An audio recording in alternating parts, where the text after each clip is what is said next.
machine of the Middle East. There was the Arabic sect, a very old Arabic sect.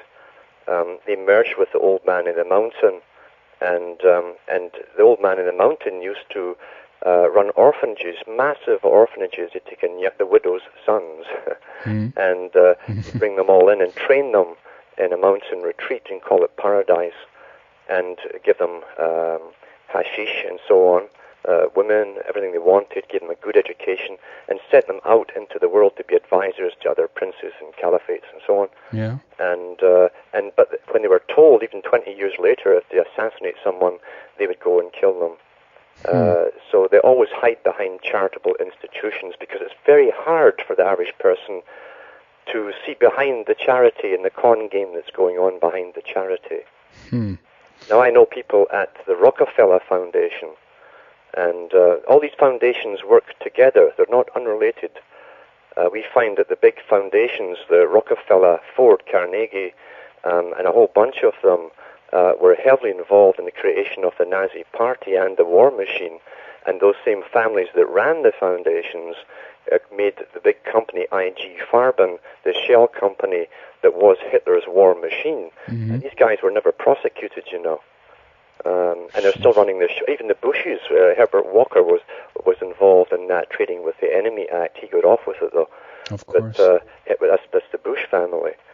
So all the present players we have in the U.S. and across the world were all funding the Nazi Party, strangely enough, in World War II. And now they run the big foundations as well, and they have their NGO leaders. Now, Michael Gorbachev, who was, remember, the premier of the Soviet Union, he'd been head of the KGB at one time, gave his parting speech to the Politburo when they were pulling down communism. And he said, shortly you'll hear that communism is dead, but don't believe it, we're simply expanding into the next phase. Well, at the same time he was saying that, Alvin Toffler came out with his book, The Third Way. Newt Gingrich was handing it out to congressmen on the congressional steps. And the Third Way was talking about the amalgamation of a bureaucratic, communistic system to run the masses on behalf of the fascist elite at the top. So that's the merger of communism and capitalism, which it was designed to do in the first place. Yeah, exactly. The two dichotomies come together and form the new. Yeah. But I do know people who work inside the Rockefeller Foundation, and I know people who just do nothing but sign checks to these big these other charitable organizations. Really? Remember that the Soviet Union was run technically by NGOs, non-governmental organizations, but the heads were picked by the Politburo, and they would demand from the government they pass laws on this and laws on that, and the government happily did so. That's the system they brought here, and the heads of these NGOs are given full-time salaries by the big foundations. So tell us a little bit more about the non-governmental organizations. Is that something you said that this merged later, but this was what started up in Soviet Union then, or? Yeah, in fact, that's what the Soviet Union. Soviet means that ruled by councils. Really? NGOs. In other words, a pretense for the people. Well, these non-governmental organizations like Mothers Against Drunk Driving, they get you used to getting stopped on the road when you didn't get stopped before by the police. Checkpoints, etc. They all have ulterior purposes, but they pretend to speak on behalf of the public. Now, these NGOs, groups, these non-governmental organizations are not elected by anybody, remember? Yeah. We don't vote for them.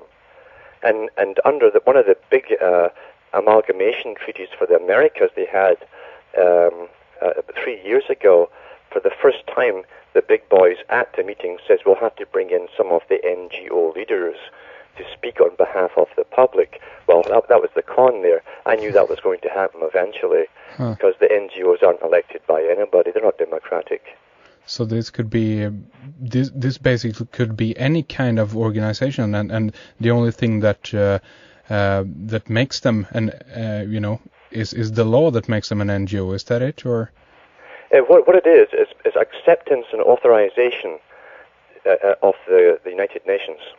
If Oh, the really? name of the organization is on the list, the accepted list of the UN, they're authorized by the UN. I see. Okay. Yeah, there we go. That's nice. So this could be everything from even, I guess, lobby firms and stuff like that can be NGO, or is that wrong? Mainly they come from the guise of helping the public, but really it's putting chains on the public. You have the international mayors of the World Society. Mm-hmm. Now, the mayors, you think your town mayor is elected by you. No, once this guy's elected, he's now a member of the United Nations International Association, and he gets his newsletters and his agenda right from the UN. You have international educational authority groups, or parents groups for education that belong to the UN, and they're unelected as well. They get their orders from the UN. Everything comes from the United Nations to standardize the world. So this is applicable worldwide? Yeah. Oh, wow. Sheesh, my God. Yeah, they definitely need to read up some of that. Non-governmental organizations, yeah. NGO. Hey, listen, I wanted to mention in this program here also, because we have something, an event, I guess, upcoming soon in the US, a exercise actually. Yes. Something called Top of 4 and Vigilante Shield 08. These are exercises that are designed to test official responses to the detonation of radiological dispersal device on U.S. territory. And, of course, the exercise will be overseen by Dick Cheney, who will travel to Portland to coordinate all federal departments and agencies' response to these simulated attacks. What do you make of this? Again, we have the drills or the exercises. I don't know if I mentioned again, October 15th to 19th, this is going to occur. Anything to worry about? What's your thought on that? It is one of the big tests to amalgamate. See, what you have now, they call it multi-jurisdictional task forces. That includes police, special units of police, military, special forces, even firemen, ambulance people, and even civilian groups within, again, society, the authorized civilian groups, who are all working together to see if they can contain whole cities and regions within the US and Canada and Britain too. I think even Australia is participating in some places. So it's a lockdown, and it's not just to do with nuclear fallout, it's also to do with supposedly a plague that comes out, a pandemic, or even hurricane or something like that. So they're using anything that could possibly happen as a guise to try and lock down cities to see how all of these agencies can cooperate together. Yeah. Now, these agencies first broke out this multi-jurisdictional task force idea in emergency preparedness back in the early 1990s in Europe.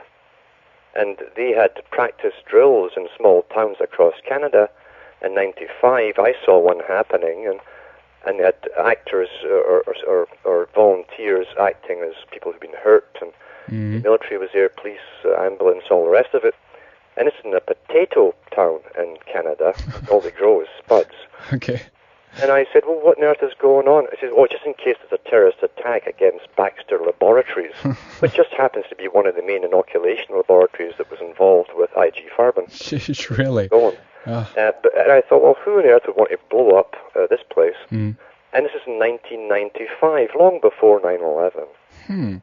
And then they gave us all booklets. All the people across the country were given these little booklets on emergency preparedness against all man-made or acts of God type disasters. So they were getting ready for it back then. Now you were simply seeing the whole dress rehearsal come into play.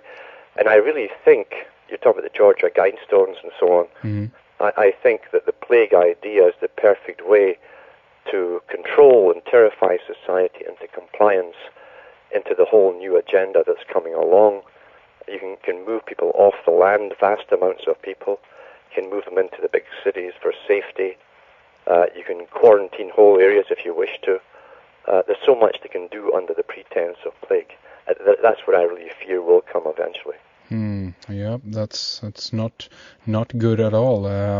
The reason why I thought this was interesting also was if there's something in a name, it's that's what I kind of was triggered by, so to speak here, the vigilante shield, because the one that Dick Cheney, the other exercise that he oversaw during 9/11 was called Vigilant Guardian. So kind of eerily similarity there. So again, I don't know if... The Guardian class, according to Plato, that's what they call them, the Guardians. Ah, okay. It's interesting that it uses that term.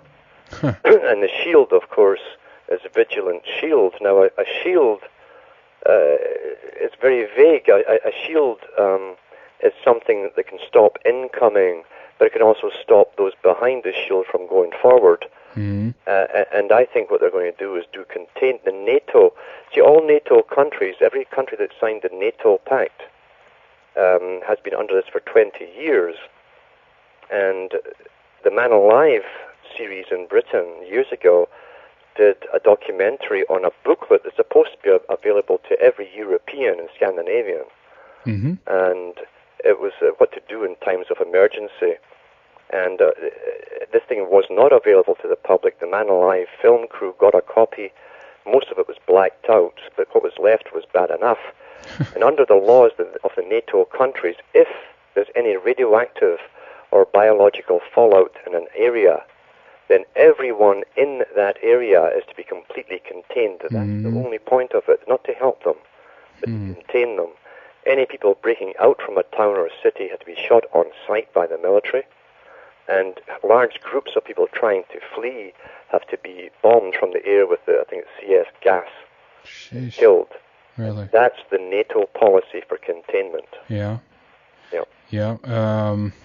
Well, exactly. I mean, I guess they have this kind of attitude towards that, especially if there's some kind of plague. I mean, even if this is artificially induced, as it were, or not, I guess that their policy to this, to prevent spreading or whatever, is to be basically how ruthless they ever can be, you know. Yeah, but it's amazing down through history. I always say, you know, you can read books put out by big players in the political field where they outline what they'd like to see happen in an agenda. And then you see all these strange things actually happening. Well, how come every time it's called a coincidence, they get what they want? You never find anything happening outside of their control in a natural disaster or anything that aids anybody else. Everything happens to aid their agenda on cue, even the 9/11 deal. Yeah. They wrote about it in the 90s. They needed something on the scale of Pearl Harbor to get this war started in the Middle East, and lo and behold, they get their wish. That's right. I mean, these guys are the luckiest characters I have ever heard of. Well, you know, that's why they're our leaders, you know, they're lucky, that's it. Yeah, so that's the whole key to it. And this pandemic idea would be the greatest way to completely change society, especially when you remember Rumsfeld when he said this war might take 100 years. He's talking about the complete alteration of the entire system of society into a new system. And even just the threat of a plague type virus going around, I think that would be enough. Oh, sure. That's why they gave us the predictive programming of movies like Outbreak and all the subsequent ones that came out afterwards. All they'll have to do is show you a couple of guys in these suits, biological suits, carrying a stretcher, tell you there's a plague, and be on TV, so it must be true, and we'll all panic. Sheesh. It's like the mad cow fiasco. Yeah. For the mad cow fiasco, they showed you the same one cow staggering across a road in a barn towards a barn. The same one cow, the same shot over and over again. You never saw any other mad cows.